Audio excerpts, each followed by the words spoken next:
Imaginez un voyage long de 600 billions de kilomètres. Vous quittez les frontières du système solaire, laissant derrière vous la lumière familière du Soleil. Après des décennies en état d'hibernation, vous vous réveillez et à travers le hublot, vous la voyez. Une planète d'un bleu éclatant, flottant dans le vide de la constellation du Petit Renard.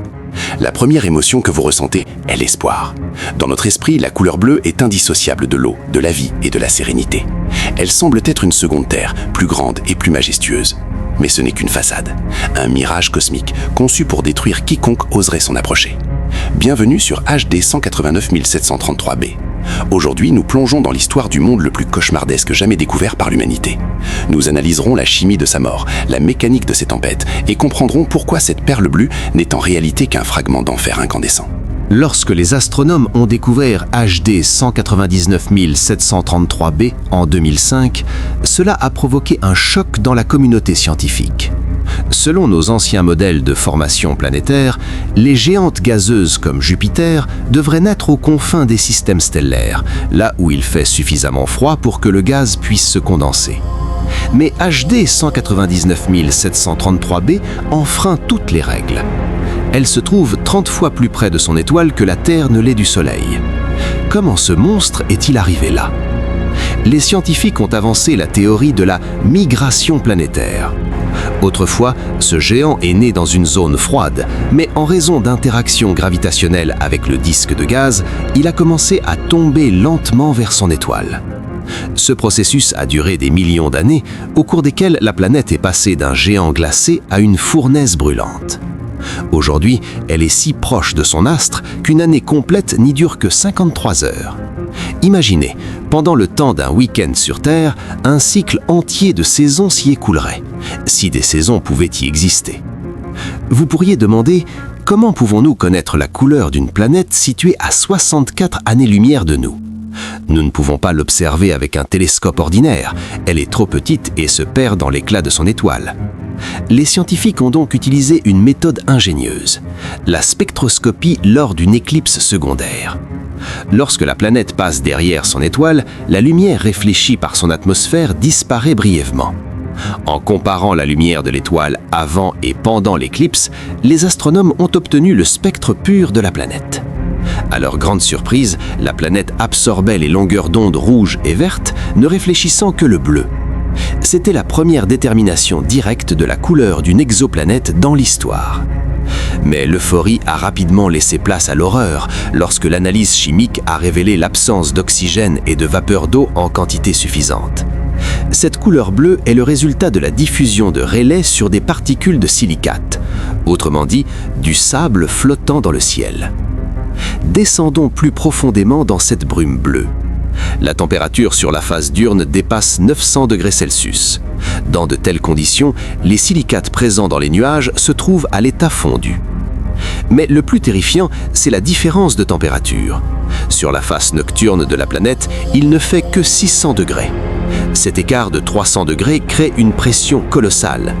Les masses d'air cherchent à compenser ce déséquilibre, engendrant les vents les plus rapides connus dans l'univers. La vitesse des flux atteint 2 km par seconde.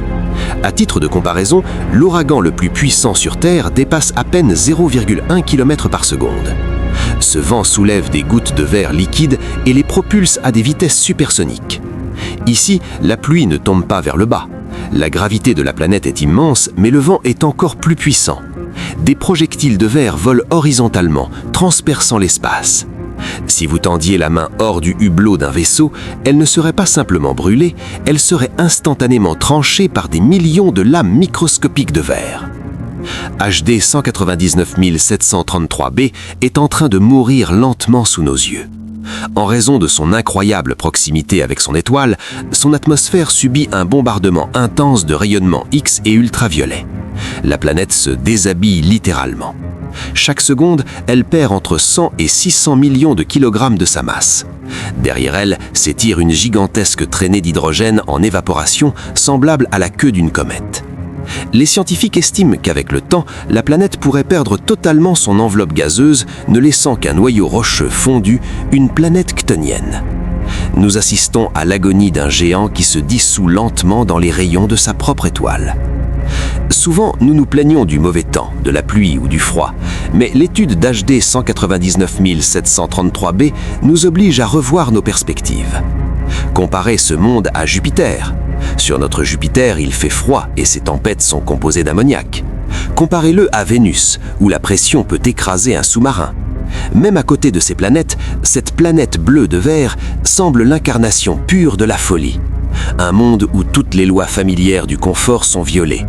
Il n'y a pas de sol solide, pas de brise fraîche, pas de possibilité de vie, même microbienne. C'est un enfer stérile et mécanique. En étudiant de tels extrêmes, nous commençons à comprendre la zone habitable, cette étroite plage de conditions dans laquelle nous nous trouvons. Nous sommes l'exception. L'univers, dans sa majorité, est composé de gaz brûlants, de radiation et de pluie de verre. HD 199 733b restera toujours dans les manuels d'astronomie comme le symbole de la manière dont la beauté du cosmos peut être trompeuse. Cette sphère bleue est un monument aux forces de la nature qui ne connaissent ni pitié ni morale.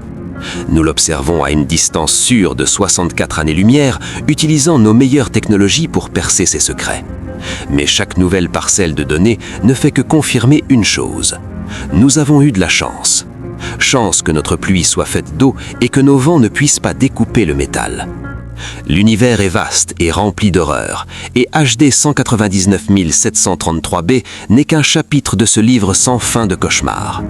Mais cette connaissance nous incite à chérir encore plus notre petite planète verte.